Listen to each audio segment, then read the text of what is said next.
John returned home earlier than expected that day. As a wealthy businessman, his life was structured, predictable, until now, the moment he stepped inside his grand, sterile mansion, he noticed something unusual. An earthy, sweet aroma lingered in the air, completely out of place in his meticulously cleaned home, as he made his way through the garden. Jonathan froze. His frail daughter, Emma, sat on the grass, smiling for the first time in months. Beside her was Leo Carter, a barefoot boy in ragged clothes, feeding her something from a steaming bowl. Alarmed, Jonathan stormed over, his voice sharp and commanding, as he demanded answers from the boy. "Before we continue, please let alarmed us know where you're listening to our stories from." Leo, visibly shaken and trembling, dropped the spoon he was holding. His small frame seemed even smaller as he took a hesitant step back, glancing nervously between John and Emma, desperate to explain himself. Leo stammered that he only wanted to help. He spoke softly but earnestly, explaining that the food he brought came from his grandmother Agnes Carter, a respected healer known in their nearby impoverished community for using natural remedies. Leo's eyes were filled with sincerity and a quiet desperation, revealing that his only intention was to bring comfort and nourishment to Emma, whose frail appearance clearly pained him. To witness John, caught between anger and confusion, struggled to process the surreal moment unfolding before him. John was furious but torn. Emma's joy and life-filled eyes left him speechless against his instincts. He allowed Leo to continue, though not without imposing strict supervision and maintaining constant vigilance. John's mind raced with doubts and anxieties. He set firm rules. Every ingredient would be documented, every meal would be tasted first, and nothing would be left to chance despite his reservations. Something deep inside him, perhaps desperation, or the flicker of hope he saw in Emma's eyes, urged him to take this leap of faith. He watched closely as Leo prepared each dish, noting the boy's gentle care and genuine dedication. Though his heart was conflicted, John couldn't deny that. Emma's fragile spirit seemed to be slowly awakening, and that was reason enough to continue. Days turned into weeks. Emma responded miraculously to the herbal meals, showing small yet significant signs of improvement. Each passing day, her once pale cheeks regained a faint blush. Her fragile laughter echoed softly through the grand halls, and she even began sitting up on days turned into weeks, her own, for brief moments, things she hadn't done for months. John, though deeply skeptical, remained committed to overseeing every detail. He insisted on carefully monitoring everything, from the exact ingredients Leo used to the preparation temperatures, and Emma's immediate reactions. After every meal, the mansion, once silent and lifeless, now hummed with a tentative hope. The tension between science and nature grew stronger within John as his pragmatic mind wrestled with what he saw. Yet results spoke louder than his doubts. The inexplicable progress unfolding before his eyes left him questioning everything he once believed. Leo and Agnes became. A fierce argument erupted regulars in the Pierce household. The mansion, once cold and quiet, started to feel alive. Even John couldn't deny it. Emma began sitting up, laughing, and even playing small games. Slowly, an unlikely friendship blossomed between the boy, the healer, and the skeptical father. But just as hope bloomed, Rachel Pierce, John's ex-wife and Emma's protective mother, arrived unannounced. Rachel was horrified to learn about the alternative methods. A fierce argument erupted. She threatened legal action immediately, her face twisted with fury and determination, making it crystal clear she would stop at nothing to gain full custody of Emma. Her words cut through the peaceful air like a blade, filled with accusations that John was being reckless and irresponsible. John, however, knew deep down that this fight would not be simple or short-lived. The bond growing between Emma and the natural remedies clashed sharply with society's rigid belief in Something Unexpected Happened, conventional medicine, he realized the harsh truth in the eyes of the world. He was not seen as a loving father trying to save his daughter, but as a desperate man clinging to unscientific and dangerous folk remedies. Despite this, John braced himself for the storm ahead, fully aware that defending his choices might cost him everything. As the legal storm gathered, something unexpected happened.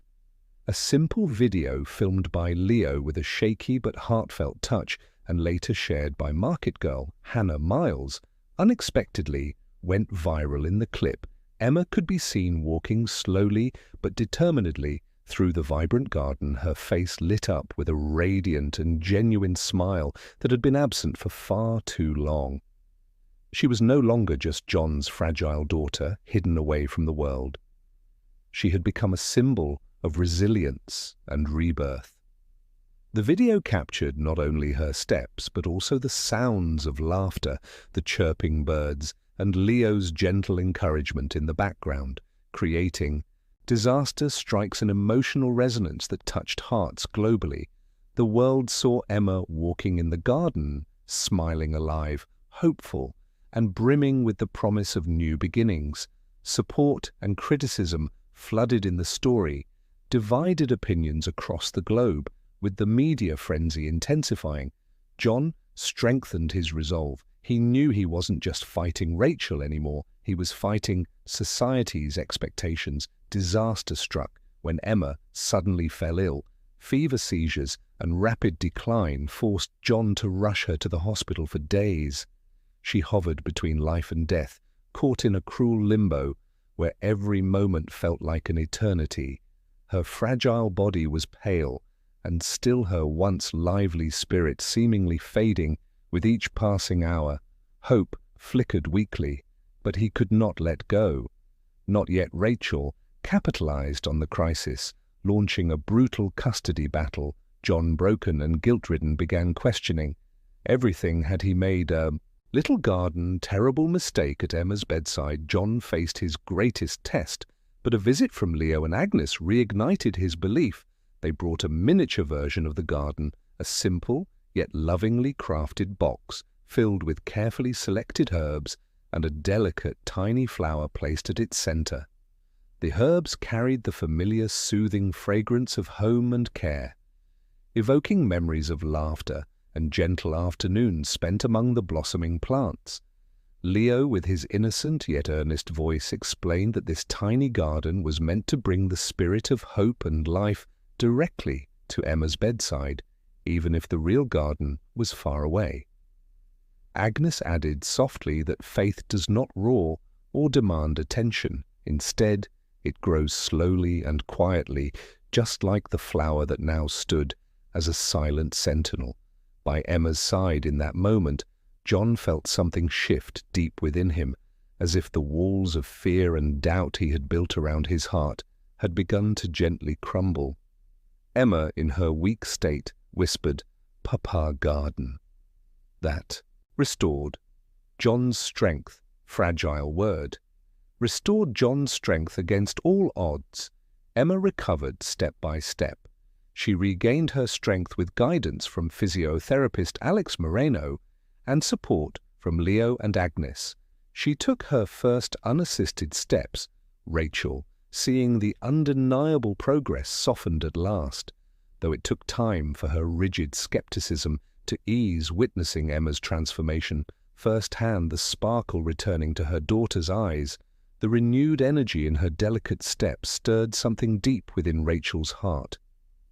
She couldn't deny that Emma's condition had vastly improved in ways no modern medicine had managed before. Still wary and cautious, she eventually agreed, after much discussion, to let John continue the unconventional treatments, but only under strict medical supervision to ensure Emma's safety. Restored Emma's spirit. Legal documents were drafted with careful wording to allow this fragile agreement. The custody battle, once raging with threats and ultimatums, quietly came to an end, not with a clear victor, but with a hard-earned mutual understanding.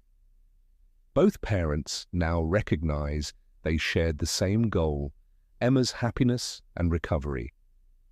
No matter the path that led there, John had won something deeper than legal custody. He had reclaimed his daughter's spirit. Inspired by Emma's transformation, John launched Sinew Seed Project, combining traditional wisdom with modern science to create natural healing foods. Leo, Agnes, and Emma became its heart and soul. The mansion's secret garden became public. Families from all walks of life visited seeking hope. John had finally bridged two worlds, cold logic and tender faith. The epilogue story culminated on a golden evening. When Emma, Leo, and Agnes planted a new flower in the garden, they placed a small sign beside it. Here joy was born. John knew then, with profound clarity, that victory wasn't about winning lawsuits, earning accolades, or gaining fleeting fame. True victory, he realized, was found in the quiet, steadfast nurturing of love, faith, and life, especially in the darkest and most uncertain times. As the sun dipped low on the horizon, casting the garden in warm, John felt an overwhelming surge of gratitude. Turning to Emma, his heart full, he whispered with emotion, "You did it, my love." And so did we all together in that sacred garden where love bloomed alongside each delicate flower. They stood united, a family, reborn in a garden where hope had never ceased to grow, and where dreams, once fragile, now stretched confidently toward the endless sky. What do you think of Leo and Emma's journey? Do you believe in traditional medicines and healings, although modern medicine is inevitable when emergencies require it? But when some diseases go untouched by pills and medicines, do you think traditional healings should still be accepted? Please share your honest thoughts in the comments below, and thank you for listening to Storyline Narratives.